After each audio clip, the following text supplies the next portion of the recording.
Welcome in once again. Guys, we're here to feed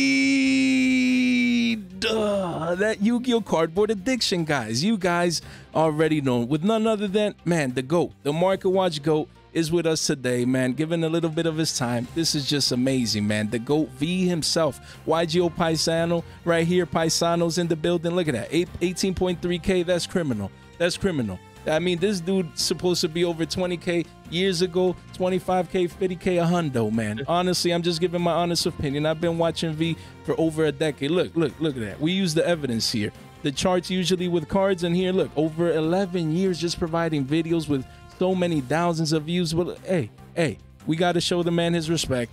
Look at it. As of late, deck profiles, you know what I mean? Look, his thoughts about the markets, the YCSs, Yu-Gi-Oh! Konami. He always shows his passion on his videos, and that's what matters. He always says it and calls it how it is. I've always respected him for that, and I can't believe he's here on the channel, man. Welcome, MV. You know, you could share a couple of words, your thoughts.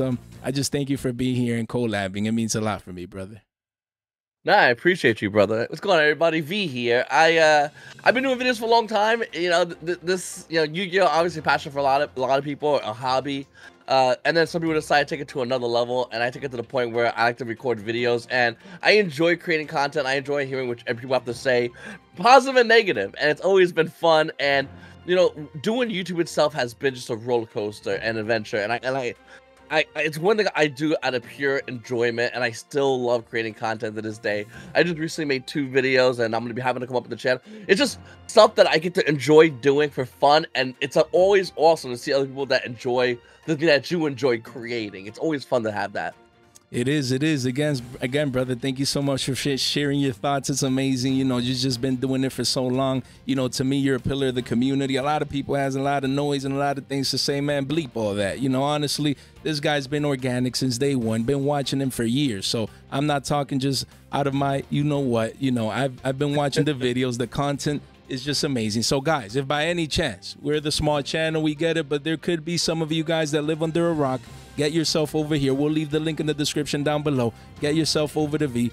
20K? Nah, man, get out of here. That needs to be more. So we'll definitely look into that in the future. Guys, we're going to talk about just 10 cards that you guys need to have right now. You know, we're going to go through these, just do this little market watch here. Just 10 cards that you need to have access to right now. Yeah, I mean, Tenpai Dragons off YCS Indie. Yeah, maybe you didn't see a lot of representation, but it's not all about the YCS, guys. Sometimes it's about regionals, it's about locals, you know, and Tenpai Dragons are still being represented, you know, in events like that. It's not all about the big event. Yes, it was 1,788 players. Yeah, but not everyone goes to the YCSs. Most people go to locals, and even at locals, some of these decks are still making moves, making waves. Look at that. Look at that. The card was 17 billies, went up to 117, retracing back down to the mean to a hundo right there, $90 right there. Look, so you're getting some deals here. We expect the reprint. I think it was announced for the tins, if I'm not mistaken, but people need it now. People need it heading into Nats. People will play Tenpai Dragons. Yes, right now Snake Eye is the deck to beat. We get it, but there's going to be Tenpai Dragons, Senpai players that also need access to this card, and in the meantime, it's extremely hard to get. But don't worry, V's here. He has a bunch of these copies. He'll go through his bulk, man. For everybody. You know, for everybody. Yeah. If you need this, yo, V's gonna hook you up. So V, what do you have to say? What do you have to say about this one? Yeah. What do you have to say? Give us your thoughts. You know, it's definitely an expensive card, but Tenpai is one of those decks where besides the super rare Tenpai monster, and Try a Dragon, everything else isn't as expensive due to the fact that we have a lot of reprints. So whenever you get like a meta deck, you're gonna get banked for something. It's just going to happen for meta decks. And the question is how badly. If you play Snake Eyes, pretty badly. If you play Tenpais, it sounds weird because they still use cards like Forbidden Drop and Lightning Storm, but they've been reprinted to the part they're so cheap, so you're getting off easy in comparison to other decks. Now, I think Tenpais is a great deck. Listen, I saw my own eyes at the YCS day one. There were dudes in you know, top tables cooking with Tenpai. So we can't say it's a bad deck. We can't say it's not a needed deck. If you want to go in and you want to play a competitive meta deck and you don't want to buy Snake Eyes, I don't blame you. But if you still want to play that fire, Tenpais is what you're going to need. And Try a Dragon, once again, it's this card you're going to need. If you're going to Nationals, if you're going to Regionals, YCS, you're going to need this card. It's not a maybe of like, oh, I'll play an event without it. Maybe one guy tops the regionals, but that's not justification for everyone else that played in the YCS, all these other events that needed a card. So it is a needed card for a tier 1 meta deck. That's right, man. Amazing points like always. You know, the need for this card is not going anywhere until it gets reprinted. We expect these high prices to continue. Of course, there's people that take profits up here, but after that's done, you know, we expect another leg up possibly for this card. We'll see how it pans out. Right now, what's not helping the card is that Snake Eyes being so, you know, with all those crazy cards and what was it, like top 8, 7 out of the top 8 were Snake, man. So of course it's not helping the price of this card, but at the same time, I mean, it's going to continue to be a needed card. So definitely go ahead. There's one more important thing I wanted to know. Course, we look at the voice list, they're not getting, we don't know if they're getting support. When you look at Snake Eyes, we don't know if they're getting support. Tenpai is getting support. So you're getting value for your cards. So it ain't like it's going. And once again, if there's hopefully it's a reprint. Hopefully it comes out tomorrow. Right. But you know what's gonna happen soon? Your regionals, your YCS. That will happen. The reprints, we don't know if it would. But once again, try to. Tenpai will get support. So what are you buying into? A meta deck with support or these other meta decks? It's up to you. I own all the meta decks in the game. I'm just telling you what. If I had to choose a meta deck and I was like, hey man, money's tight. I gotta choose only one of these.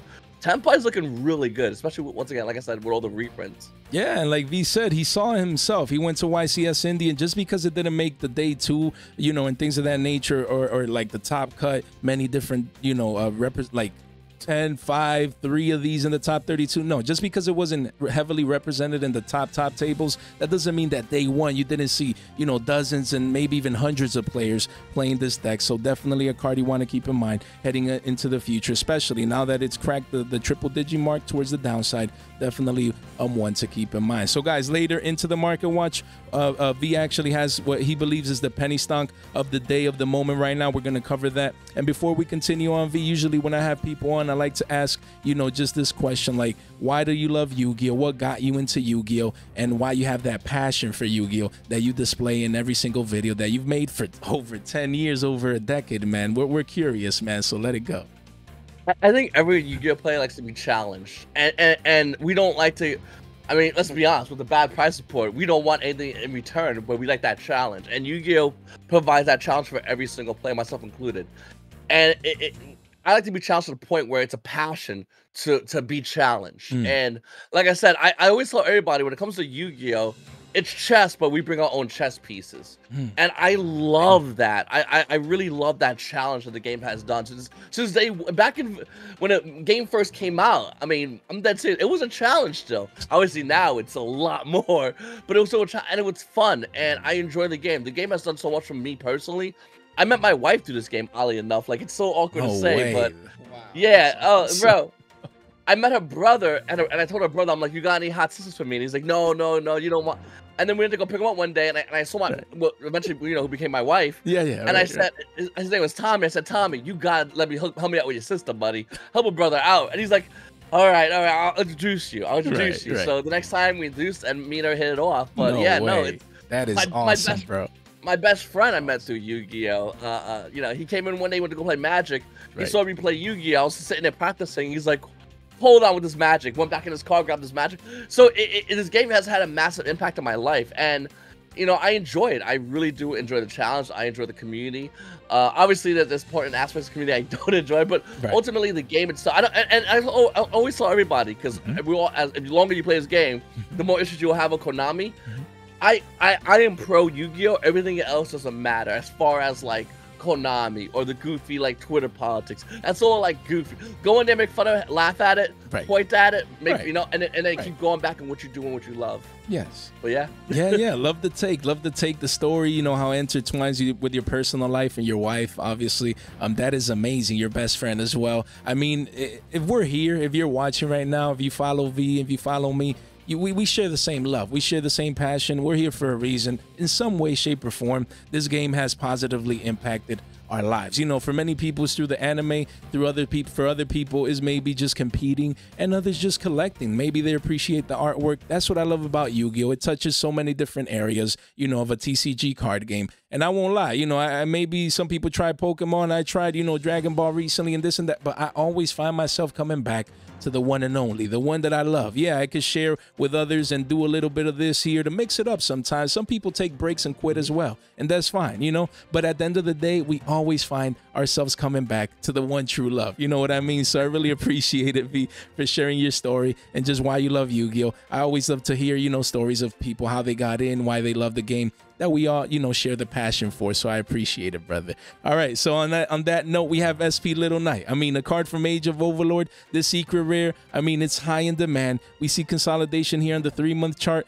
and we see that it's down from the $144 all-time high price. Again, we expect a reprint in the tins as well, but as the Nat season heats up, you know, some people that quit, you know, a month or two ago, maybe that, yo, I want to go to Nats. So what do I need? You need 1, 2 Little Knights. You need. So then the demand comes in and most likely pushes this card up towards the previous highs. That's what's expected for this one. If we clean this up here real quick, janitor style, we do see here a hundo, you know, close to $100, 35 listings here. And again, a lot of one-ofs though, a lot of one-ofs. Excuse me, if you see the walls, they're 120s, 4 pages only. So this card is not as easy to get right now as it seems. And again, it has that potential to rise. What do you think about this one? Yeah, this is one of those cards that's it's an unfortunate need. You guys, any meta competitive Yu-Gi-Oh player, they're gonna tell you need SP Little Knight. It sees play in every deck, and even decks that are like trap heavy like Labyrinth can still have the opportunity to go into SP Little Knight. That's how strong this card is. It's an unfortunate need that if you want to play competitive and you want that extra edge, it will do that for you. But it's going to cost you a lot of money. And right, it's going to get reprinted in Mega Tins. They'll probably look better anyway as like a Prismatic Secret Rare than a current Secret Rare.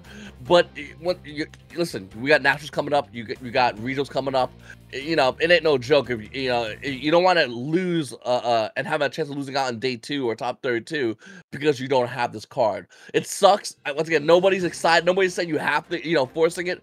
Right. But if you want to play competitive meta of Yu-Gi-Oh, you need a competitive meta card. It has to be this, unfortunately. That's right. And like, we were discussing for Trident, Dragyon, and Little Knight. I mean, the only possibility is maybe an OTS OT, and I don't think we're getting that because we already saw the next 3 ones for OTS Pack 25. So before Nats, I mean, I don't see this unless Terminal Revenge, that'd be the last hope. But if these cards are already getting reprinted in the tins, I doubt that they'll sneak these in Terminal Revenge. So keeping that in mind, yeah, like V said, people need it. You need the card. You want to compete, you need it. If you want to semi-compete, maybe give it a shot, a long shot, okay. But, you won't give yourself the best shot to compete without this card. So definitely, I could see this demand pushing this card back into the 120s and beyond. So we'll see here. Then we have Nightmare Apprentice out of the latest core set, Legacy of Destruction here. This secret rare, I mean, it's been consolidating here for the last couple of months here since it came out. And as we can see, yeah, right now, I mean, the demand is there. This is one of the cards, the best-selling cards from Legacy of Destruction. And look, the price here, there's a lot of nonsense. Let's clean this up here. There we go, 27 listings, mid-30s, still mid-30s, but that's just 2. After a couple of these, it's a 40 Billy card, and after that, it continues going up. Only 3 pages down here, as you can see, people coming in, they're getting this card. I believe this is free money. Again, this $40 in the short term, probably $50 down the line as the supply dwindles, as we get the next core set, Infinite Forbidden, we get Terminal Revenge. Now everyone's hyped with the Rarity Collection too. As people forget about this card, it gets harder to get, and then people need it down the line once the meta shifts, and this thing will spike up. So that's my take on this one. What do you think about this secret rare with high demand from the latest core set, Legacy of Destruction?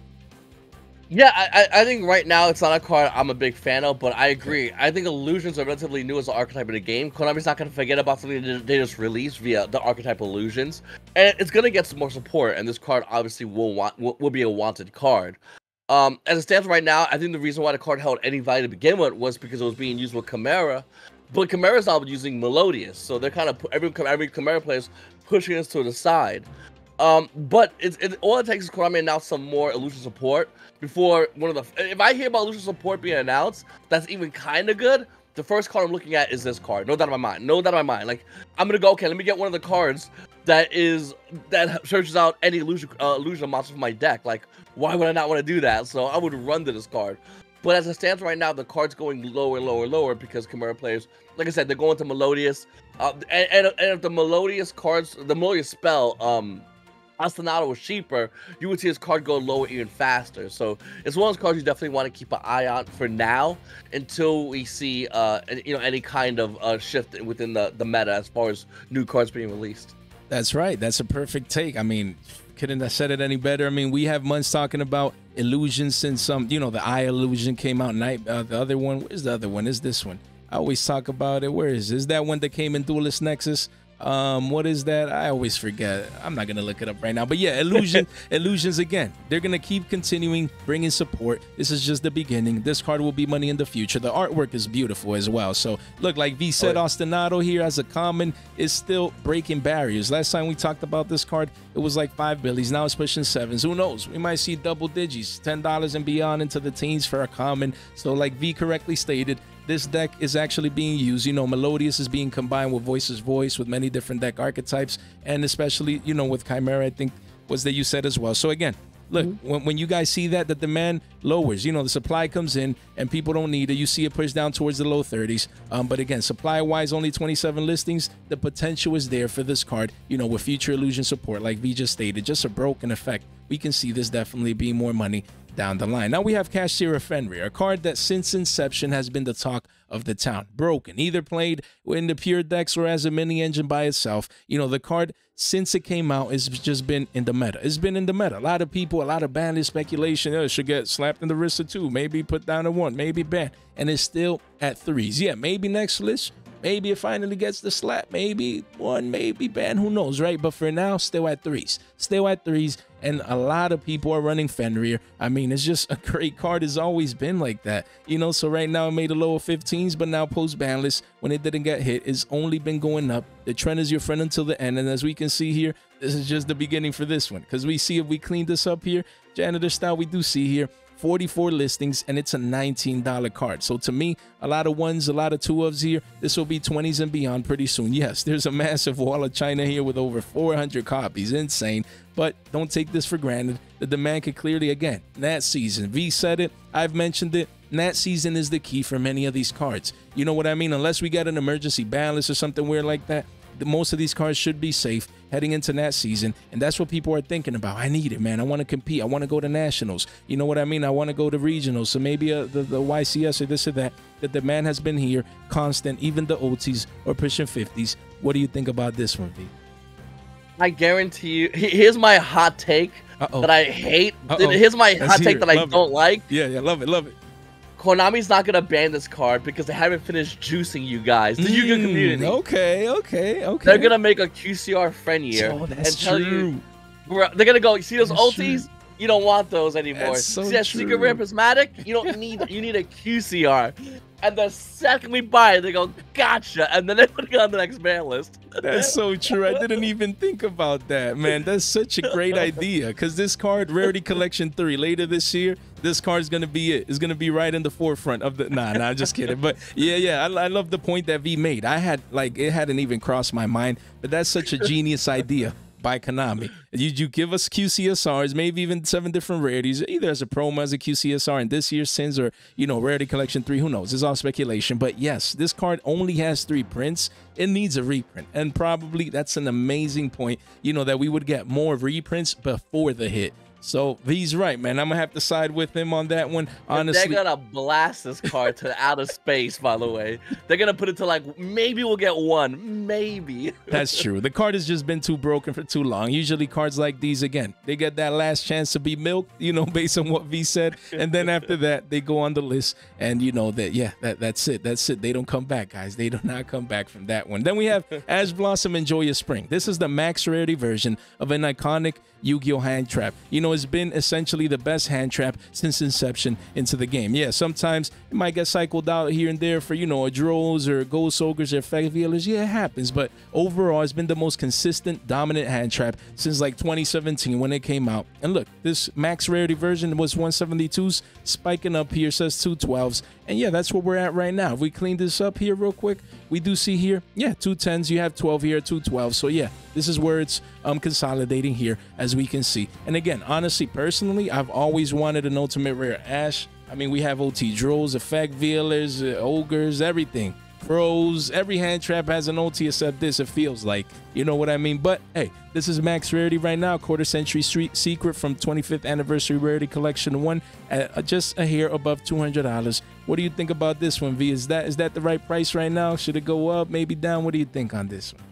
You know, let me say real quickly. I own a place of this card, but I hate this card. I hate this card. And here's why. Because I agree with you 100%. Okay. This deserved an ultimate rare since like the first OTS after Maximum Crisis release. Thank you. This card would be it'd be a gorgeous ultimate rare. Thank you. And the QCR isn't bad, but the ultimate rare is perfect. And that's what it is about this card. Yes. Everyone who, I know other people that own this card as well, QCR, and they'll say the same thing. They'll go, hey man, it's good. I like high rarity, it's nice. But an ultimate rare Ash Blossom would be clean. It would just, something about that in your deck would just feel so good. Damn, you couldn't have said it any better. And you're right. And you're right. The other ultimate rare hand traps, they look gorgeous. Right. Like that's why. I don't own DD Crow yet, first edition ulti, but eventually I want to get one. Yeah, I feel you. And I don't want to get the QCR, but I look the QCR is nice, but the ulti, is better. Yeah, it's better. It's like V essentially. What he means, there's levels to this. You know, and ultis is that pinnacle. That pinnacle. Honestly, I would have preferred a Starlight of this card in the sense where Starlights look a little bit cleaner, like just more crisp, you know, than QCSRs. But it's what we have. You know, I agree with you, and we're just waiting for the OTs at this point. But like V said, he owns a playset because it's the max rarity. I mean, it's what we have. And honestly, $200, I think, look, if you go to the yearly chart, it's in an uptrend. We have higher lows and higher highs, essentially. So right now, unless this gets an OT print, like V just said, or a Starlight or something like that, I don't see this quarter century, dumping down from these prices. Yep. If anyone does want to buy this card, just wait till after Nationals. That dump will happen like a wave, and then you can just go in and grab it up for like. I mean, it'll probably be at the cheapest it'll be throughout the year. Right after Nationals. Right. And like V said, not just this card, many of these staples, Little Night, because we're going to get reprints for many of these. So that'll be the perfect time, to unload right before, if you don't need this, or even if you're at the event, just as soon as you can, because then cheaper prices will come, and then we can pick up these great meta staples for cheaper prices. Then we have Appaloosa, Bow of the Goddess here, alternate art. We're talking now about a couple of cards from the 25th Anniversary Rarity Collection 2. These cards are hot off the press, fresh off the press, just like the channel. As we can see here, look, we see that the chart is trying to curve down and continue going down, making new all-time lows. We have a couple of deals here with 4 copies at 6162s, as we can see here. But it quickly does go up here towards 65. So yeah, the supply is here. Why? Because a lot of people think, and I would love to hear you take V on this one, that Appaloosa might get banned. The next ban list, they feel like this card is up to get hit on the list. So a lot of people are hesitating. They might like, oh, let me maybe get one just to play. It looks beautiful, but I'm not going to invest into this card. Or maybe just let me get the Platinum Secrets, or maybe a PCR, just in case it gets hit next list. Of course, heading into that season, I expect this card to continue going up after it finds a low. But yeah, for the long term, what do you think about this one, V? Do you agree with the community that it might get hit on the next list? No. But here's why. But no. Okay. But here's why. Here's why. Because I understand why the community would say it. Okay. It makes perfect sense. Okay. Appaloosa and Ivy Masquerena are the first 2 Starlight rares. And then you look at the first 2 Ghost rares where it's like Stardust and Black Ghost. Because back then, I remember people were saying, hey, that should get hit too. Those cards too broken too. And why do we not play Black Rose and Stardust anymore? We don't play them because Konami introduced a new mechanic, which eventually became, and then eventually, after leaning down, was pendulums. So when we look at something like Appaloosa and IPS Masquerena, I'm saying to myself, hey, listen, don't worry about that being like banned or phased out. Worry about a new mechanic coming that makes that irrelevant. Like, because Stardust Dragon, I mean, back in the day, it was like insane. Like that effect back in the day was wild. But now nobody cares about it. And I think it's gonna be the same thing with Appaloosa. I think, don't get me wrong, the alternate Appaloosa, I want one as well. It looks gorgeous for my collection. Same with the SP alternate QCSRs, gorgeous. But Appaloosa, Bow of the Goddess, when everyone's looking at the alternate art, you got it right there. I'm looking at the Starlight rare. That's where I'm looking at. I mean, like I said, I only picked up a Starlight rare forever ago, but that's what I'm looking at because this card at peak price was around $2,000. It's around. I pulled it up, $650. After that one sold, it's $700 a copy. for Appaloosa. So while everyone's looking at one side, running over going, oh, look at the QCRs, I'm like, what about these Starlights? Because these aren't going to go anywhere. They're very hard to get. As time goes on, we pull in from Raging Rampage as new sets roll out. That is the highest rarity for one of the most sought out cards for the Starlight rares. Just like Stardust Dragon is the highest rarity for one of the most sought out cards for the Ghost rares.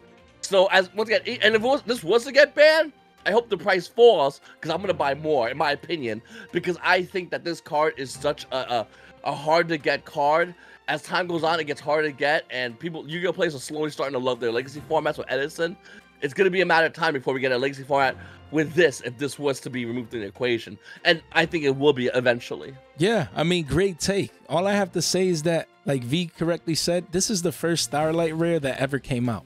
The first Starlight rare that ever came out in Yu-Gi-Oh history. So Starlight rares are considered by the community to be technical max rarity over Ghost rares, over Ultimate rares. This is it, and this is the first one to ever come out. So to me, this one has that extra factor, that extra, you know, again, if you're a high-end investor, you know, maybe like V said, if it ever gets banned, you still playing in alternative formats. I mean, this is the copy that you definitely want to get because of all the factors that we just mentioned. And yeah, I mean, this card was over $2,000. It has been falling now, so yeah. I mean, for the long term, even if a ban list comes, this one would fall like, you know, like, that one. Yeah, this one would dump. And yeah, this one would dump too a little bit. But again, this is the max rarity, so it would dump less. So I definitely agree with that take. And the same for IP Masquerena. I mean, V just touched on it. This is another card that we were going to talk about. You know, this is the most expensive card in the Rarity Collection 2 right now. The most expensive card right now. It's alternate art IP here.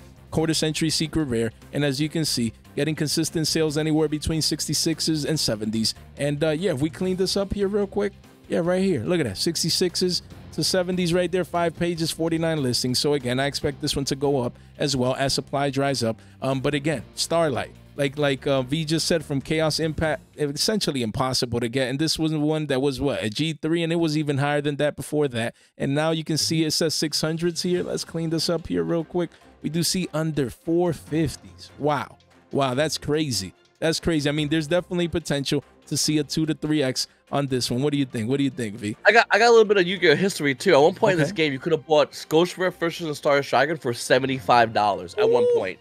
Back in 2015, I want to say, for $75. And the reason why I know that is because I bought one for a buddy of mine to give to him as a gift. It was $75. And why? Because the card fell off. Nobody looked at it. Nobody cared about it. It was like the hottest thing. Now it's not. And Yu-Gi-Oh is a game of repetition as far as the secondary market with valuable cards. It does the same exact thing over and over and over and over again, and it will continue to do it. I think Appaloosa is gonna hit. Might even go low. I'm not even gonna say it's gonna pump, and I hope it does go low because. Like Stardust Dragon, which I bought only one. I should have bought like 8 of these. I'm not gonna forget about that with Appaloosa and IP. I'm not forgetting about that. And I might look like an idiot for years, but that's fine because if you wait this market out with certain cards like Appaloosa IP, if you get them for dirt cheap prices, I think you're gonna be looking like a champion eventually. Like people look at my Edge deck and go, "Oh my god, that deck is so much. It looks so great." Bro, I pulled a majority of those cards. I just held them. That's it. Like, you know, now they're money, but when they came back when $20 for, you know, a card that's like 400. That is insane. Oh yeah. That's so true. I mean, I personally own a couple you know, cards from Edison that I either bought early or had, you know, from back then. And again, I mean, that is true. What V said, look, I mean, how can you not look like a pro right now for $2,500? There's only one playset left on the market, then it's $3K, then it's gone. So again, I mean, this is an impossible card to get in mint condition. So again, yeah, I mean, we never know. In Yu-Gi-Oh right now, Lynx has been the latest and greatest, but you never know if something new, because Lynx didn't exist a couple of years ago. They just didn't exist, and now they're here. Now they're part of the meta, and we're accustomed to it. The same way we might get a new mechanic, you know, and then Lynx, again, people forget about it and they don't pay attention to them, but then they become iconic as people still will love to play those link formats even into the future. So I love, man, just that vision, that take to see ahead, you know, and not just think about the right here and right now, as most people do, you know, with the reprints of many of these cards. So we have Salamangreat Great Raging Phoenix, again, turning a little bit into the current meta, a card that is single print from Legendary Duelist, Soul Burning Volcano, guys. This card has always been money, man. To believe that this card was $7 at once, man, insane. From 7 billies all the way up to what? A peak of $55. Craziness, man. 23 listings here, 3 pages, it's right now low. That's a deal right there. Yeah, you do see 14s here, so anywhere from low to mid 40s, and that's where it's at right now. Again, this card needs a reprint. If not Terminal Revenge, then somewhere, because I mean, a lot of people are using this in the current meta. The demand should not be going anywhere anytime soon. So again, and again, when we get prints from Legendary Duelists, these cards are impossible to get because no one's cracking these products open. It's not like you're going to the store, hey, let me get a box of Legendary Duelist, Soul Burning Volcano. I mean, who does that? You know, so again, people comes for the singles for the most part, and then you see that demand push, the price like just going parabolic. Insane what we're looking at here. So honestly, what do you think about this one, V? Yeah, I mean, it's definitely a card that's not a maybe, it's a need card if you're looking to play fire-esque decks. Even Tenpai, they will run that engine just to have a quick OTK if they can get it with this card. If you know, it's not in every build, but it is an option, and obviously because of the OTK potential of Raging Phoenix. It's a card that if you play any Snake Eye variant, it's not a question of like, do you need it? It's yes, you need it, period. And unfortunately, it's super expensive. And you're right, it's in desperate need of a reprint. And Konami knows this, and I wish they were smart enough to maybe make like a Battles of Legends set. Normally, before Nationals, we get like a Battles of Legends set. It's available like that weekend of Nationals, and those cards are legal. And you would see something like this in it. That'd be like the best case scenario, but we don't even know what's going to happen as far as that. Hopefully, Terminal Revenge, what's coming out, 6/21? That's just in like 2 weeks or something. So that's here almost, yeah. Hopefully that will have the card, because it wouldn't make sense to me for that card to be in this set, because it reminds me of, like I said, with the Battle Legends sets, when they would come out right before Nationals, and everyone's like, well, you know, there's a card for my deck in there, it got reprinted, I need to go grab that card. So I would not be surprised if that card's in this exact set for that specific reason.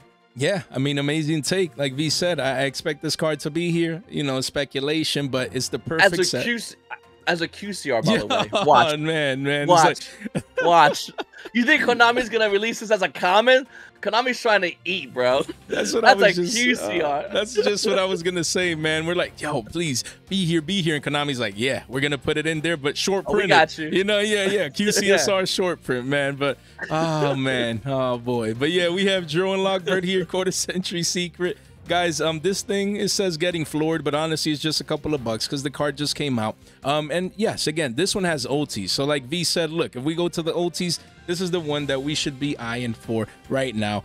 Yeah, some people are going to like, see here, the QCSRs. Of course, you know, people like, you know, all different rarities, all different versions. That's perfectly fine. But this one, yes, we see the sell pressure coming in here into the, let's see, double digits here. If we clean this up, okay, there's one here, and then after that it goes back up to triple digits. But again, this is the one around $100, because this card, look at that, used to be 175s and even more back in the day. So the potential is right here. But again, some people, they're like, Jay, I like my QCSRs, this is the one I want. Okay, around mid 40s, that's not bad. I mean, it's Droll, you know, it's a lot of decks use Droll, and it cycles always in and out of different meta formats. So as a Quarter Century Secret, it's pretty nice, I won't lie. We cleaned this up here real quick. We do see that we have, what, 48 listings? Yes. So right now is a good time. Again, if you're considering it, I would maybe snipe one up, see how the market reacts in the next couple of weeks, you know, week or two, and then go on from there. But Droll as a Quarter Century Secret in the Rarity Collection too. What do you think about this one?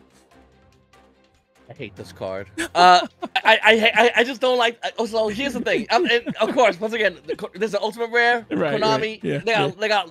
This is Konami's way of going, hey guys, you know, there's a lot of money. Here's cheaper alternatives, right. And it tricks Yu-Gi-Oh players, because as Yu-Gi-Oh players, your cards, and this is something that I think everyone doesn't. I mean, a lot of Yu-Gi-Oh players maybe they don't realize, but if you held your collection and you held it for years, in time, it would be worth value based off what is the hardest card to get down the list.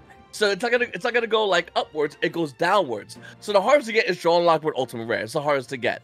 Ultimate Rare, why? Because it came out of OTS pack. You had to go to Yu-Gi-Oh locals, you had to do good enough, you had to crack OTS pack 8. We're already up to 25. In the future we'll be up to 50, 80, whatever, you know. But this will be the most rarest expensive one. Now, the only reason I would justify Droll and Lockbird QCR for somebody else, and they're like, hey man, listen, I don't got that kind of money for those cards, but I have enough to get this. I would say, all right, you know, fair enough. You still want some value, okay? This is good for that, some value. This is good for that. It's decent. But if people are gonna come to me and go, V, highest rarity, max value, I'm always gonna go with the Ultimate Rare, because if you look at certain hand traps like Ghost Ogre as well, its history has been going up, and it'll have a spike, and then it'll shoot down because obviously it's not needed anymore, and it'll hit like $70, $60, right. And then what happens? It's needed triple digits, like that, and I think with Joel Lockboard it'll do the same. And I'm not saying QCRs won't go up in value. I think there's a chance it can go up, but what happens is Ultimate Rares go up, they get cleaned up on the market where the price is too much, where nobody wants to buy it, and then everyone looks around and goes, all right, what's the second best alternative? And then they're going to start looking at the QCRs, and then maybe they'll buy those, depending on the alternative. And this is why, with Rarity Collections, I don't like them. I wish Konami made the cards, like, Konami making the cards in multiple rarities in one set is something I'm not a big fan of. Okay. I wish they grabbed something like the Ultimate, the Japanese Ultimate Rares, like stuff like that. Maybe throw some QCRs. But the fact that they made it in layers means that your QCR Joel Lockboard isn't gonna have as much value compared to, because everything else is just a layer below, and the Ultimate Rare is way high above it. So I don't like it because I wish your QCR would have better value. I wish the Ultimate Rare had a better value, and then make it common. So give it that kind of layering where everyone can have value for it. So like I said, it's not bad for QCRs, but Ultimate Rare is where you're gonna see the biggest increase in value if you buy at the right time, and obviously if you sell at the right time. That's right. Just like V said, again, there's too many draws. That's what he's saying essentially. Where yeah, you have the max rarity in this set, yeah, sure, but then you have a very beautiful PCR and a PUR and a PSR and all the P's and all the R's, like I like to say. So again, you have choices. You know what I mean? So that makes sense. Where with the Ultimate, it's just a classic. It's just separate from everything, and it's harder to get, and it should retain more value into the future. So I like that. I like V's take. This market watch, guys, is basically don't forget about the past. In some cases, higher rarities are just harder to get. You know, the Starlights, the OTs. You know, don't forget about these, because as the sell pressure comes in, this will be the ones to spike up the most, even though we have these beautiful brand new luxury rares, or however you call it, you know, brand new versions of these cards. People just get, you know, they drink the Kool-Aid. Oh man, Rarity Collection 2, I need it right now. Oh man, that QCSR looks great. No, you need to focus your attention on these, the true value, man, the ones that everyone truly wants right here. But you know, of course, you're gonna get people be like, no, I want the QCSR, I don't like the OT. So you know, but for the most part, go ahead. You know, you're right, because they're lying. They're lying. It's like saying, you ever had a buddy or know someone that's like, man, if I had all this money, I still am gonna drive my same car. Bro, you drive a Ferrari or you drive a Lamborghini because you would have the money for a Lamborghini. Don't lie, don't. But people will do that, and in Yu-Gi-Oh they do that. They go, bro, if I had all the money, I'd still get the QCR. No, right? bro. Yeah, that's my favorite. Yeah. That's, I love it, bro. No, you wouldn't. Nah, I feel what V says. V saying, if he gives you $100 bill right now, will you buy this one or will you buy two of these? Man, I'll go with the OT, man. That's easy, man. Easy. If I said I'll buy, you choose a draw and lockboard in your deck, and I'll buy you the Ultimate Rare right now. You're not gonna go, well, V, I looked actually the QCR. Right. I'm sorry. Like, Ultimate Rare? Yeah. Let me get 3 of those. For real, I agree. I mean, easy peasy immediately, man. I mean, not anyone that says the contrary. You know, but we'll have to live with those results, man. Honestly, I'm having a blast here, man. We have Ghost Ogre and Snow Rabbit. V just mentioned it, a card that cycles in and out of the meta. Guys, right now it's cycled in. You know, people are using Ghost Ogre once again. That's why the OTs, you know, have actually gone up, which we're going to, you know, continue to compare these here. Ghost Ogre, and where's that Ultimate Rare? Geez, so many. Let's see if we can find it here. Let's see. Jesus Christ. Okay, Ghost Ogre and Snow Rabbit. There we go. I saw it down there. Here it is. So here's the OTs. Again, look, card was $84. No one cared. Everyone was like, oh, we're getting a QCSR print. You know, now, you know, we don't like OTs anymore. Who cares? And look, it went from 84s just going parabolic. Let's clean this up here real quick. Look at that, to 140s, guys, 140s. And this is retracing. I mean, there was some that were selling even above these prices here. So essentially a 2x. Why? Because it's needed in the meta. And what do people go and rush into? Not the new QCSRs. They go back to the true, the one and only, the OG, the max, the technical max rarity. Yes, QCSR, people are like, oh, Jay, you know, some people consider the QCSR as high rarity than OC. Nah, get out of here, man. The true max rarity in this case is the OTS tournament, you know, OTS Pack 5 Ultimate Rare, as we can see here. And yes, this one's nice. It's the alternate art. It looks nice. I won't lie. This is one of the better QCSRs. Just looking at the picture here. But look, it's already curving up here. The demand is coming in because of the meta demand, the meta need. As we get closer and closer to Nats, people are coming. Okay, maybe like V said, if this is out of your price range, you're gonna go to the next best, and people are gonna come to this one. It looks very, very beautiful. And again, most of these cards are mid 40s. These hand traps, these QCSRs, they're in the mid 40s, and some of these are V-shape recovering. So definitely ones to keep in mind. But like V said, I'm with V on this one. This is the one that we need to eye. Of course, it's already up close to 2x, so it's high up there. Maybe got a retracement back down to the mean, but this is it. This is the best, man. This is the most beautiful version in existence. So keep an eye out for this one. Yeah, I mean, if we went by artwork only, I would go with the QC SR because the artwork looks. I think it looks better than this artwork. Yeah, it looks nice. Yeah, that looks sick. Woo, man. But once again, it's and you can always another example of this. Ironically, is Cyber Dragon, where it has the original Ultimate Rare, and then it has the other Ultimate Rare that came in the OTS pack. I think the other Ultimate Rare looks better, but what's worth more? The original. Why? Because can you get it easily? You can't get it easily, can you? Of course not. That's why. That's like the number one thing. If it's hard for you to want, I want it. That's a Yu-Gi-Oh motto as far as the market. And then when you evaluate the market that way, it becomes a lot easier when you understand like valuation as far as like potential within cards. How easy is it for you to get these cards? Because the harder forever you can play to get these cards, the more value it becomes universally. That's for anything. But looking at Ghost Ogre, like I said, I like the new artwork a lot, and I wish it came Ultimate Rare.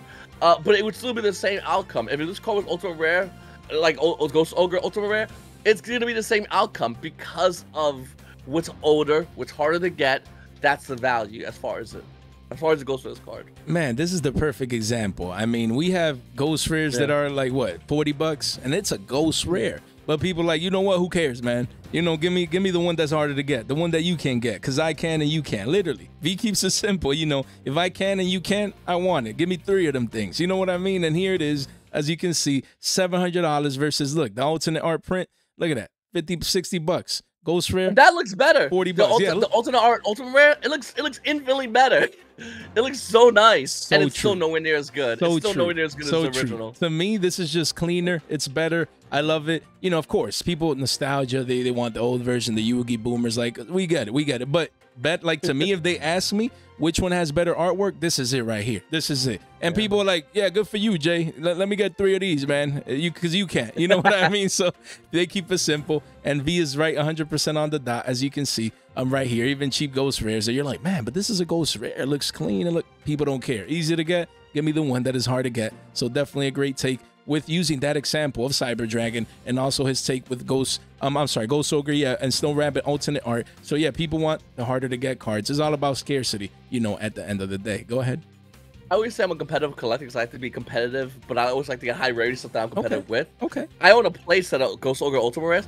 I still want the QCRs. Like I like Joel Lockbird, where I think the QCR is more like a bootleg of the Ultimate Rare. The Ghost Ogre, I mean, that looks gorgeous. I love this. Like, I do want a playset of that just cause, like, yeah, and that's really nice. That's an amazing point what V makes, that some of these cards, I believe, I'm a visual person, some of these look better than others in the same rarity. So you can have 2 QCSRs next to each other, and to me, it depends on the artwork. It depends on the card, maybe the backlighting of it, whatever. Some of these look amazing. Others, you can't even read the names. So, I mean, I'm a very visual guy. And like V said, for this one, it just looks clean. It looks perfect. The Quarter Century Secret really, really looks nice. This type of rarity on this card. So I can't blame V for wanting a playset of this. I know you'll be grabbing this pretty soon. And lastly, we have V's Penny Stonk here, the Penny Stonk of the day, of the moment right now. We've been talking about Crossout Designator on the channel for the last couple of days and weeks, just to get this card, so I'm not going to really talk too much about this one. I'm going to hand it over to V in the sense of his Penny Stonk of the day. This card should be hit, but it's not going to. Okay. And the reason why it's not going to, and it should be hit, by the way, because look at the OCG, they have a hit, but here, but then again, Call by the Graves, it's a little bit different. The reason why I think Crossout should be hit is because how broken of a card it is and how game-defining of a card it is. Whenever we have something that's game-defining, Konami lets us breathe a little bit, they'll make some money by reprinting it, and then they'll gotcha kind of on us. This card, just recently getting that QCR treatment, I think there's a chance it can get hit. If it doesn't get hit, I think this is an insanely good penny stock because of how good it is. And it doesn't really matter how many rarities of this card it is out. If it's a game-defining card in the current meta, it will have value, period. No matter how many copies it is. A great example was Suapali. Suapali, when it first came with the bans, obviously it was money, all that stuff. But even when it was in play, it still had good value. Why? Because Suapali is a game-defining card. And we were seeing comments at one point go for like $6, $7 for Suapali. I'm not sure if it's still going for that. Oh, yeah, there you go. Yeah, like, it's still, like, it doesn't care how many copies there is. It doesn't matter. That's crazy. It's still, like this card, and this card doesn't see a lot of play, but because it's game-defining, it's going to hold some game-defining value. And I think Cross has a better version of Suapali. And I do think Cross Destiny is, if it doesn't get hit, by the way, and it should get hit, but if it doesn't get hit, I think we'll see it hold these kind of crazy prices that you're seeing with Suapali as well. Great take. I mean, he used the example, the evidence, just like we do here on the channel. We always talk about the charts. In this case, he hit it on the dot with Super Poly. You know, this is a perfect example of commons at 6, 7, 8 billies. Insane. I mean, and another example would be impermanence. Look, and this was one from the first Rarity Collection, just like we have a Rarity Collection 2. This one came out in Rarity Collection 1, and as you can see, look at that. Even the Ultras, this was $2. It was 2 billies. Oh, we have Imperms as a common, as you know, super from Structured Deck, and now we have Ultras and more supers. Who cares? I mean, everyone has Imperms now, right? Wrong. This is up to 2.5x already from the lows, and this is just the beginning. I would not be surprised if we get to a point where all versions are double digits. I wouldn't be surprised if we wake up one day and you're paying $10 for this ultra rare. So what V is trying to say with this penny stock of the day, that I agree wholeheartedly 100%, is that right now there's not even that many prints as it seems. Yeah, we got 7 new prints obviously, but it's just like what, 9 total. Again, for a card that will continue unless, like he mentioned, gets it on the list, you know, should continue its upward trajectory for the long term. And right now, again, don't take these deals for granted. You know, you see this right now, 2, 2.5, 3 billies. I could get $10 a play set. I'll wait, you know, I'll get it later. Let me focus on this and that. And then you come back one day like Imperm and like Super Polys, and you have, you know, those cheaper rarities at 5s and beyond. You don't want to be that guy paying 2x on these prices over 100%. No need. Listen to V. This man knows what he's talking about. He's the GOAT market watcher for a reason. Hey, this is his penny stock of the day, so make sure you guys get your copies. All right, so on that note, wow, we're 46 minutes in. V, I really appreciate it. I always do long market watches. I mean, this was supposed to be a short market watch, but to me, it's just glorious. I love, you know, long market watches, giving the community what they, you know, feeding that addiction, like I like to say. So again, in conclusion, it was an honor, you know, just having you on. Again, I always tell my community and everyone, you know, I give props to people that deserve their props. And, you know, you inspired me, you know, to create my channel over a year and some change ago. Since the beginning, just, you know, the way you made your content, the passion, the grind, you're always organic. You know what I mean? So guys, if you respect what V does, he gave you just a little bit of an example today, but he does this way more often on his channel. This is the GOAT, man, the GOAT market watcher. I don't just say it because, oh, I look up to him and you're being biased or whatever. No. This guy, he puts in the work. He's been, the trajectory is there. It's not what I think, it's the facts. We go by facts on this channel. So get yourself over there. It doesn't matter. Oh, he's already a big Yugi. He should have more subs. It is what it is. And even though, you know, I'm a small channel, maybe there's a couple here, go get yourself over there. If you didn't know V, I don't know how you don't know V by this time, you know, but again, V, what do you think? You know, any last words that you want to say? If you guys haven't subscribed to this guy by now, I don't know what the hell you're doing. you know, I talk to a lot of people and they go, hey man, I'm subscribed to you and other market watch people, and I'm telling you right now, I better hear Fresh Off the Press from now on, because this is a great channel. You know, love and passion for this game. That's what this community needs more. When you have people that have a love and passion for the game, don't get me wrong, we don't have to agree on everything. That's in fact, I'm glad we you know, Echo Chambers are goofy, so I'm glad. But if we have the same love and passion for the game, everything else we can always push aside. Or you like catch up on your rice, or you voted for this guy, voted for that guy. Hey, listen, agree or disagree, none of that matters. We're here because we love this game, and the minute we get more people to do that, I think we can start, then this game can start evolving. We can start going to Konami and say, hey, listen, we want better price support. We want more X, Y, and Z. But because right now the game has people that are mixed with passion. But when you get people that are passionate together, it does a lot of great things. So, like I said, subscribe to Fresh Off the Press. Please check them. You know, this is a channel. I've been subscribed, by the way, for a while. And I'm not joking around. I've been subscribed for a while, and I don't watch a lot of YouTubers. I really don't. There's very few YouTubers I honestly watch. And because, you know, you have to fit a certain criteria, and you have to be someone I think that has the potential to be big. Fresh Off the Press does. I'm not even joking. I'm going to mention it on my channel as well, but I do appreciate you having me on today, man. Thank you so much. And, you know, thank you to the community, for everybody, you know, and, you know, many more years of more fun content being made for all of us here, hopefully. And if you guys want a spot, if you guys want to become a YouTuber, do it. Do it just like my buddy Fresh Off the Press over here, who's like me. If you have the love and passion for this game, hit record and just start talking and enjoy what you do. I'm telling you, it's the best. Yes. It's a great feeling. Yes, like V just said, like Nike, just do it, man. Just click that button. Just do it. You know what I mean? And again, it's an honor, brother. Thank you so much. Those words mean a lot, because to me, you're the GOAT. This is the first time, hopefully not the last, you know, that we have you on the channel. Love the chemistry, just the vibes, everything. And again, it's just been an honor, man. Thank you so much, honestly, man. So with that said, guys, we're what, 50 minutes in? It's been a pleasure. You know, I can't wait to do this again. And yeah, I've taken up too much time for V, so let me let him get out of here. Guys, thank you so much for your time, for your support, and for your attention. Stay fresh.